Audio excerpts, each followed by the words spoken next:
好，呢條片呢就係 DSE 數學科直線的方程 MC 題影片嘅 Part Two。咁呢條片呢，我就會係示範3條 MC 題，每一題呢個圖裏邊呢都有2條直線嘅，咁呢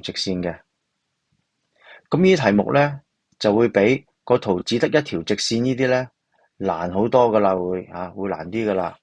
OK， 咁大家睇下我點樣做啦。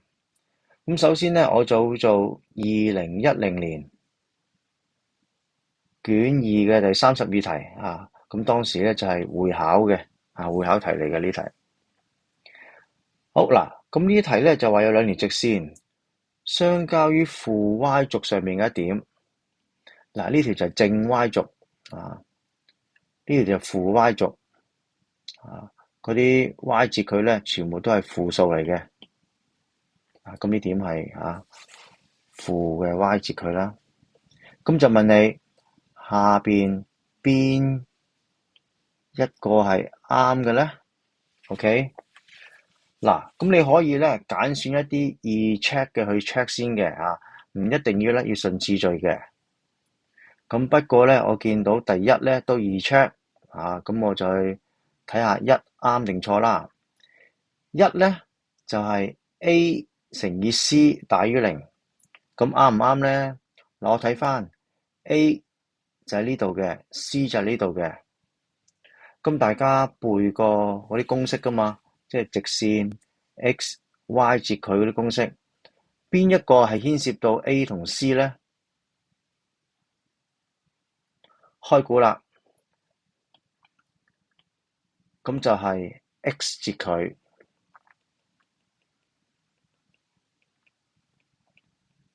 x 截距咧就係負 c over a。嗱，我哋依家睇到咧，呢一個 x 截距咧應該係負數嚟嘅。呢條係負 x 軸，上面嗰啲 x 截距咧都係負嘅。好，咁所以咧，我寫低啦，呢度係負數。咦，咁但係呢度負好喎。咁如果我兩邊同時乘負1，乘負1，乘負1，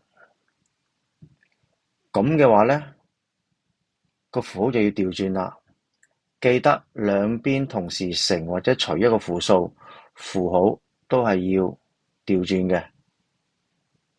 好，咁即係有啲咩結果出咗嚟啊？點樣幫我哋去諗呢一個啊？嗱，從呢度咧，我就會知左手邊呢度一係就正 over 正，咁就正數啦，大於0啦；一係就負 over 負，負都係得正嘅，都係大於0嘅。咁所以我哋就會知道咧 ，A 同埋 C 咧就係同正，即係一齊都係正嘅，或者一同都係負數嚟嘅，佢就係同正或者同負。咁所以A 乘以 C 咧，不論 AC 都係正數，乘埋就正數啦。如果 AC 係負數咧，負都係得正噶啦。咁所以一就係正確嘅，一係正確嘅。咁所以咧，有一嗰啲咧有可能，冇一嗰啲咧打個交叉。咁所以依家咧只係剩翻 A 或者 B 兩個選擇。咁我哋可以 check 下2或者4啱唔啱咯喎。咁我依家 check 下2啱唔啱啦。2係咩啊？K 乘以 M 大於0。咦？又係呢度喎，又係呢兩個位置喎。咁我用咩去檢查下2啱唔啱好啊？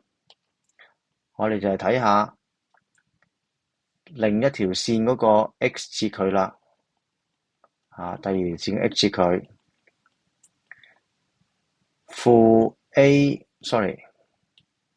負 C over A 咁背公式一定要背得準確啊！你背錯咗咧就玩完噶啦。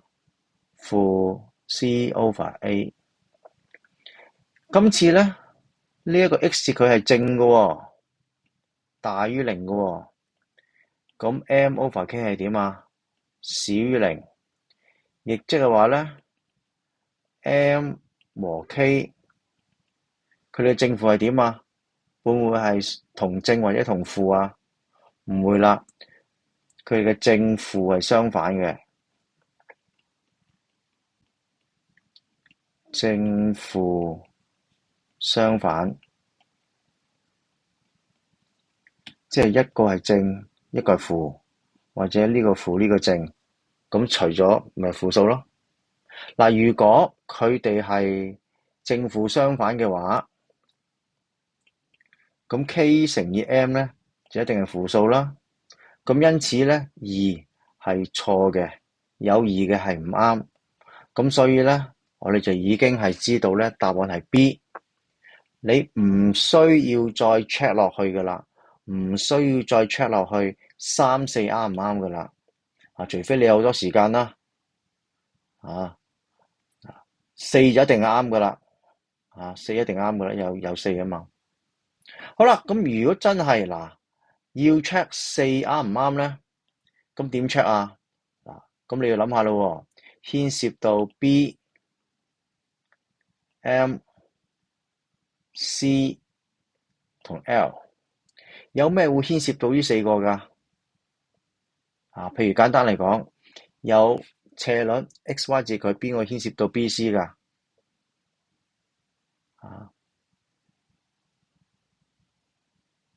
就係個 y 截距啦。首先我 check 下，我用綠色啊，呢一條直線個 y 截距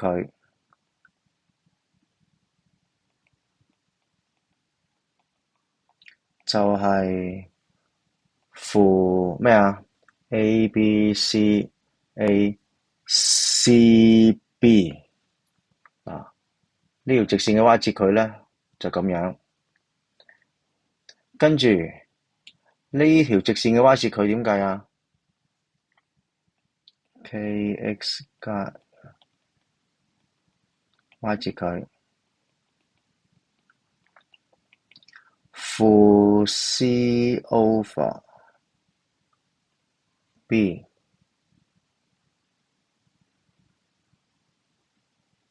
我哋知道咧，兩個 y 截距係相等嘅喎，係咪啊？咁所以呢個 y 截距等於呢個 y 截距，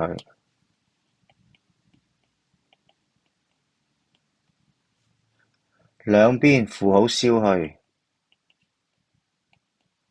跟住交叉相乘。咁你見到 BM 就等於 CL， 因此咧四咧係啱嘅，咁同我哋呢度係吻合咯。好嗱，咁呢個咧就第八題。咁我將呢啲咧搬上去先，搬上去先，唔好阻住後邊。好啦，跟住我就示範第九題啦。第九題咧就兩條直線啊，呢兩條直線。OK， 下邊邊一個啱嘅咧？咁我哋可以揀啲容易 check 嘅開始做起。咦 ，A 小於零容易 check 喎？點樣檢查 A 係咪小於零啊？嗱，我哋咧就將 L1寫翻做一般式。A 牽涉咩啊？要留意 Y 嘅係數咧係一，X 嘅係數係 A， 咁我哋可以考慮咩啊？我哋就可以考慮斜率啦。ML1 負 A over B 等於負 A。L1 嘅斜率咧就應該係正數嚟嘅，咁斜法就正數咯。因此負 A 大於零 ，A 就應該係少於零啦。咁因此咧一係啱，冇一嗰啲就錯 ，D 係錯嘅。好啦，咁我哋繼續 check 落去啦。我哋可以 check 下2啊 A 同 C 比較，A 係咪小於 C 咧？咁你睇下啦，C 喺呢度嘅喎，L2 即係變成一般式先，L2 嘅斜率負 A over B 等於負 C。嗱，L1 嘅斜率係負 A，L2 嘅斜率係負 C。咁我想問啦，呢兩條直線嘅斜率都係正啊，我哋知係正啊。咁邊個大啲啊？邊個大啲啊？開估應該 L2 嘅斜率咧係一個大啲嘅正數啊，可能係正2啊、正3咁啊。咁呢個咧細啲嘅，譬如正1啊、正1/2啊咁樣。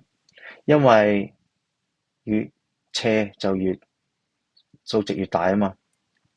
好，因此呢兩個斜率都係正數嚟嘅，就 L2 嗰個斜率就大於 L1 嘅斜率，L2 嘅斜率，L2 嘅斜率就大於 L1 嘅斜率。好，兩邊同時乘負1，就要調轉方向啦。所以我哋知道咧 ，C 係小於 A， 或者我哋調轉嚟睇 ，A 就大於 C 啦。啊，如果你調翻次序嚟講咧，就 A 大於 C 噶啦。A 大於 C， 咁睇下第二，佢話 A 小於 C 喎，咁所以2係錯咯。2錯，哦，得翻一個可能性就係 C。OK，嗱，咁同學咧可以諗下點樣去 check 個3同4啦。啊，特別係4，點解4係啱咧？啊，呢度係話係啱嘅。啊，你就諗下邊個斜率 x 截佢 y 截佢牽涉到 A、D、B、C 咧？啊，你諗下。好，咁接住咧，我就會做第10題啦。第10題咧都係有兩條直線喺個圖嗰度嘅。佢話兩條直線，方程就係咁樣啦。問下邊邊個正確？好，咁我就首先 check 下1先。1咧就牽涉到 L1，L1 即係呢條直線啦。L1 係 AX 等於1。咦？其實 x 等於1 over A 呢條方程冇 y，就代表呢條係一條圓垂線啦。1 over A 係咩嚟㗎？就係呢條直線上面嗰啲點嗰啲 x 坐標。呢啲點 x 坐標全部都係1 over A。亦都係話呢條直線嘅 x 截距咧就1 over A。咦？1 over A 係正數定負數啊？俾個提示你，依家喺個負 x 軸嗰度嘅，喺個負 x 軸嗰度，所有 x 截距都係負數噶啦。呢個係負數嘅。1 over A 小於0，咁 A 就一定係負數啦，係咪啊？正數除負數先至會係負數噶嘛。因此1係啱嘅，1正確。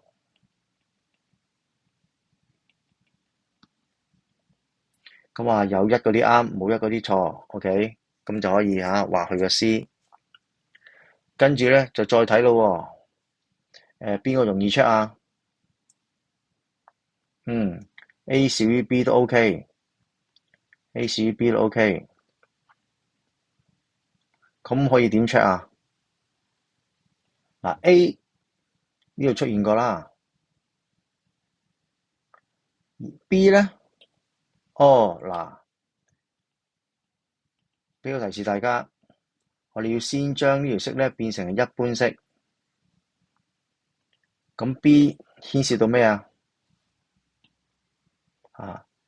個常數係負1嚟嘅，咁就係牽涉到 x 截距啦。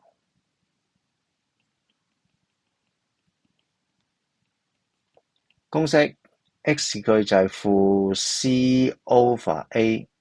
嗱，由於呢度咧，啲 A、B、C 咧，同我哋一般識個 A、B、C 有唔同㗎，咁我哋要認住啲位置啊。負 C over A，C 咧就係個常數，A 咧其實係指 X 嗰個係數啊。好，就等於一 over B，OK，一 over B 咧係呢個數嚟嘅，咁你就會知道咧，一 over A 係細過一 over B，兩個 X 折佢一 over A 就細過一 over B。咦，咁點樣可以諗到係 A 大過 B 啊，定 A 小於 B 啊？嗱，我哋可以咧喺兩邊同時乘以 AB， 要喺兩邊同時乘以 AB， 咁約揀之後咧，左邊咧就得翻 B， 右邊得翻 A， 咁但係問題嚟啦，中間嘅不等號係點樣啊？就要取決於咧 A 乘以 B 係正定負。咁問翻大家啦，AB 係正定負啊？嗱，呢度已經話 A 係負數啦，咁 B 係咪負數啊？B 係咪負數啊？嗱，咁大家要諗咯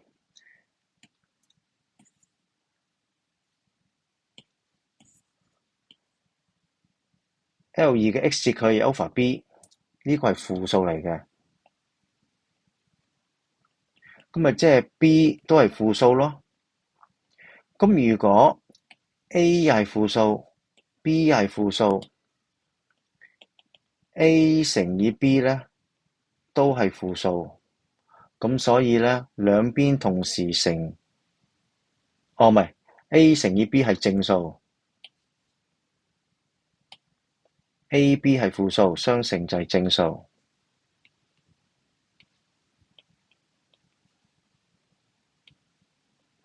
咁兩邊同時乘以正數 AB 咧，符號係不變嘅。兩邊同時乘正數，符號不變。好，咁啊約咗之後，